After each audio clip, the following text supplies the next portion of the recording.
como gerenciar as compras, né, para a gente não ficar com mercadoria sem vender.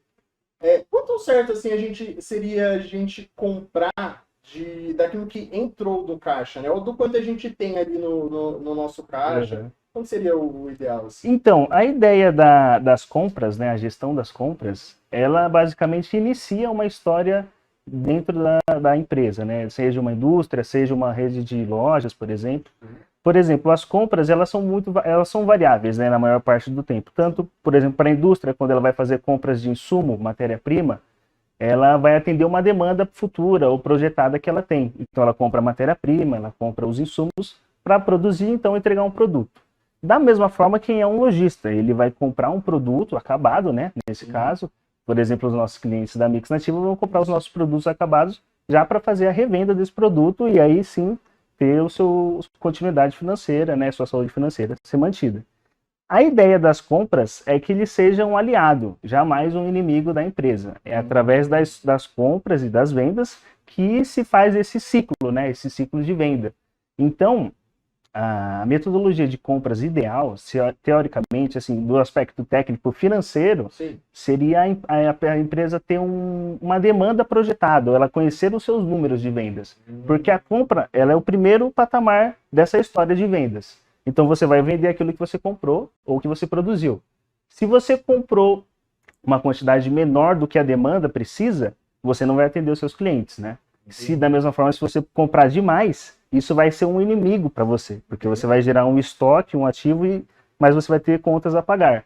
Então a ideia financeira, assim, do aspecto técnico, seria essa provisão de demanda, por exemplo. Então, a primeira etapa, você está falando, é definir o quanto eu quero vender naquele mês. Se você tiver esses números aí por histórico, de repente, ou com projeção futura de vendas, você pode se nortear para tomadas de decisão em compras. Isso aí é uma das técnicas aí estipuladas por muitas empresas de pequeno a grande porte, para então fazer suas compras, né, projetadas e então vendê-las futuramente. Então é sempre com base naquilo que eu tenho perspectiva de venda, não naquilo que eu tenho de caixa necessariamente. O caixa é como se fosse um aliado, mas eu tenho que primeiro ter minha meta de venda, seria isso, né? Isso. Para aquelas empresas que estão começando, né, aqueles que vai fazer os aportes iniciais, as empresas, elas vão, os sócios, né, que vão iniciar aquela história, aquela empresa, eles vão colocar um dinheiro dentro da empresa. Então, obviamente, eles vão iniciar aí com uma projeção de vendas, né, aquilo que ele já tem de perspectiva. Para as empresas mais consolidadas, que têm histórico, fica um pouco até mais fácil, porque ela já conhece os seus números, né? Ela já conhece tem ali relação de clientes, ela já sabe quanto cada cliente costuma comprar, o período de compra de cada cliente. Fica mais fácil você nortear, você ter uma métrica de, por exemplo, se eu tenho estimativa de vender X esse mês, no mínimo eu tenho que levar isso daqui de produto. Então, a gente se baseia ali pelo que a gente vai vender e pela métrica que a gente coloca de venda. Não seria um número X ou Y congelado. Né? A gente mesmo, assim, você mesmo e a gente conheceu um exemplo de um empresário que faliu tendo um estoque gigantesco de produtos acabados.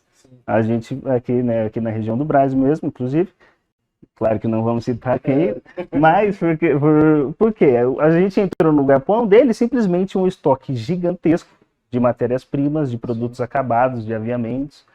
Estavam lá todos até em boas condições, né? Ok, para vender.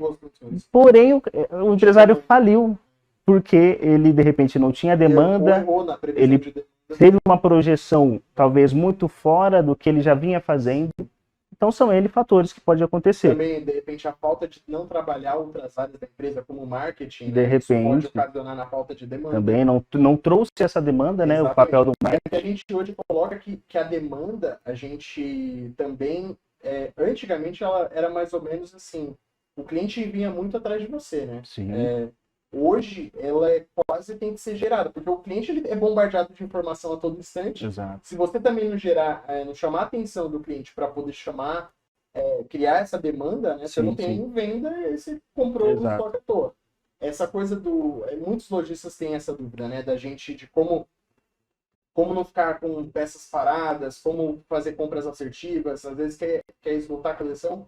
E assim, é aquela velha história, né? Não tem muito uma receita pronta, mas existem boas práticas, né? Que a gente pode adotar. Uma delas é, que nem você já falou, o primeiro norte é saber o quanto eu quero vender. Em busca desse número, eu tenho que, sabendo esse número, aí você começa então a voltar. Peraí, para eu vender X, eu tenho que ter tanto de produto. E tem aquela relação também de produto, aquilo que é produto bom e produto antigo, né? Tem muito isso também. Porque às vezes também o lojista, ele quer trabalhar com produto que ele já tem em estoque e ele acha que não tem que fazer mais nenhuma compra para poder... E tem que ter certo balanceamento nisso também, né? A ideia do estoque é que ele sempre seja rotativo, né? Não seja um estoque fixo. Então a ideia é, o ciclo ele se inicia nas compras, ele passa pela venda, o empresário ele vai extrair suas margens e vai reinvestir aquilo, ele vai ser um ciclo eterno até acompanhando a empresa, né?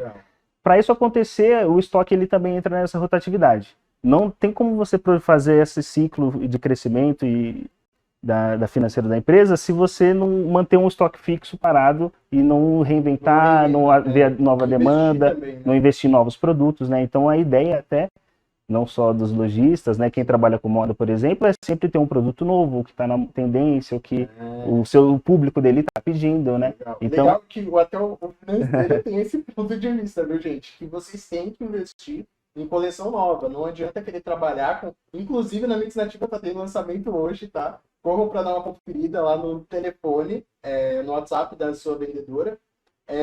E isso é bacana, porque normalmente o pessoal enxerga o financeiro às vezes como um inimigo, né? Muito isso no setor comercial, que enxergar o financeiro como... Não, já deu briga com o financeiro. E não, né? É mais para ser um aliado para poder organizar e a empresa não ter nenhuma preocupação futura, né? Sim. É aquele negócio, o financeiro ele tem que ser o cara mais preocupado, que é contas a pagar, contas a receber, pronto. Esse seria, assim, o inicial e o mais tranquilo, realmente, né? Porque se você tem uma gestão financeira, gestão de vendas, por exemplo, a empresa ela vai trazer resultados positivos no curto, no médio, no longo prazo. Isso vai ser refletido, né? O objetivo sendo o mesmo, acho que todas as áreas vão prosperar. Legal. Bom, vamos para